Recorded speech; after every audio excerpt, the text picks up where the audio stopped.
क्या आपने कभी सोचा है कि समुद्र की गहराइयों में क्या छुपा है? वहाँ ऐसी रहस्यमय शक्तियां हैं जिनके बारे में हम सिर्फ कल्पना कर सकते हैं।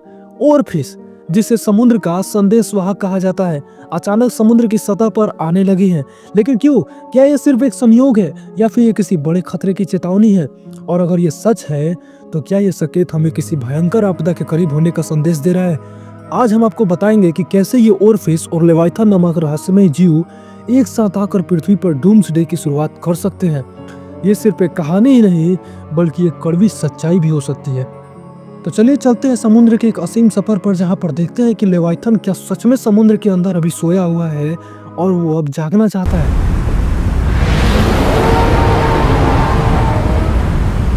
सबसे पहला क्वेश्चन ये रहा है कि समुद्र की गहराइयों में ऐसा क्या है जिससे ओरफिश घबरा कर सतह पर आ रही है। ओरफिश एक लंबी सिल्वर रंग की चमकदार मछली होती है जिसकी लंबाई 11 मीटर तक हो सकती है।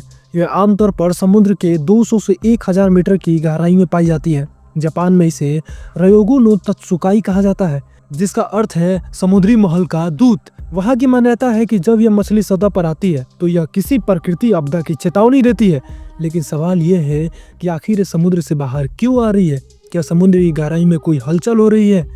क्या कोई ऐसा खतरा है जिसे हम देख नहीं पा रहे हैं? जैसे 2011 जापान की सुनामी से पहले जापान के तटों पर कई ओरफिश मरी हुई पाई गई थी। कुछ हफ्ते बाद 9.1 तीव्रता का भूकंप और भयंकर सुनामी आई थी जापान में। फिर वहीं 2020 में फिलीपींस में ओरफिश देखी गई। कुछ ही दिनों बाद वहां भूकंप आया। 2023 में पेरू के समुद्री किनारों पर ओरफिश मिली। इसके बाद वहां बड़े पैमाने पर भूकंप और सुनामी जैसी स्थिति बनी। तो क्या ये फिर से कोई एक भयंकर आपदा का संकेत है या फिर कोई ऐसा जीव है जो लगातार 10 सालों से संकेत दे रहा है कि वो जागने वाला है? सबसे पहले जानते हैं कि आखिर ये लेवाइथन है क्या। तो लेवाइथन एक पौराणिक समुद्री दैत्य है जिसका जिक्र बाइबल, यहूदी ग्रंथ और अन्य प्राचीन कथाओं में मिलता है। इसे एक विशालकाय ड्रैगन या सांप के रूप में बताया गया है जो समुद्र की गहराइयों में सोया हुआ है। बाइबल के जिक्र में लेवाइथन एक ऐसा जीव है जिसे ईश्वर ने करोड़ों वर्ष से समुद्र में छुपा के रखा है। जब ये जागेगा तो महाप्रलय की शुरुआत होगी। कुछ ग्रंथों में इसे आग उगलने वाला समुद्री दैत्य बताया गया है जो पूरी दुनिया को निगल सकता है। सबसे पहले जानते हैं कि वैज्ञानिकों का इसके मामले में क्या कहना है। कुछ वैज्ञानिक का मानना है कि लेवाइथन सिर्फ एक पौराणिक कथा नहीं बल्कि समुद्र की गहराइयों में छुपा कोई अज्ञात विशाल जीव हो सकता है जो हजारों सालों से छुपा हुआ है। हालांकि वैज्ञानिक अभी भी लगे हुए हैं समुद्र के बारे में खोजने के, समुद्र में कौन कौन से जीव मौजूद हैं अभी भी, क्योंकि हम लोग अभी समुद्र 90% भाग हम जानते ही नहीं है। वैज्ञानिकों का मानना है कि लेवाइथन की कहानी शायद विशालकाय समुद्री जीवों से प्रेरित है। आज हम जानते हैं कि डीप सी में विशाल स्क्विड, व्हेल और अन्य रहस्यमय जीव रहते हैं। कुछ वैज्ञानिकों का मानना है कि लेवाइथन की कहानी मेगालोडोन नामक एक विशालकाय शार्क से जुड़ी हो सकती है जो लाखों साल पहले समुद्र में रहती थी। मेगालोडोन की लंबाई 60 फीट तक होती थी और ये अपने शक्तिशाली जबड़ों से किसी भी चीज को नष्ट कर सकती थी। क्या लेवाइथन वाकई में ऐसा कोई विशालकाय जीव था जिसे हमने समय के साथ मिथक में बदल दिया? अगर ओरफिश समुद्र के अज्ञात रहस्यों को जानती है तो क्या ये लेवाइथन के आने की चेतावनी दे रही है? वैज्ञानिक मानते हैं कि ओरफिश समुद्र की गहराइयों में होने वाले छोटे छोटे बदलावों को भी महसूस कर सकती है। ये पानी के दबाव, टेक्टोनिक प्लेट्स की हलचल और समुद्र धाराओं में हो रहे बदलावों के प्रति बहुत संवेदनशील होती है।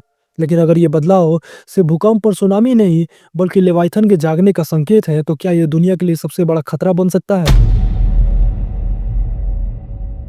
सबसे पहला क्वेश्चन यह था, अगर लेवाइथन जागा तो क्या होगा?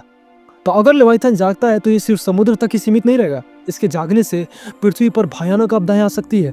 महासागर में सुनामी उठेंगी, हजारों फीट ऊंची लहरें तटीय शहरों को निगल जाएंगी, भूकंपों की श्रृंखलाएं शुरू होगी, पूरी पृथ्वी की टेक्टोनिक प्लेट्स अस्थिर हो जाएंगी, समंदर के अंदर दबे ज्वालामुखी फटने लगेंगे जिससे पूरी दुनिया में अंधेरा छा जाएगा, आकाश में धुंध छा जाएगी, सूरज की रोशनी महीनों तक धरती पर नहीं पहुंचेगी जिससे अकाल और भूखमरी फैल जाएगा।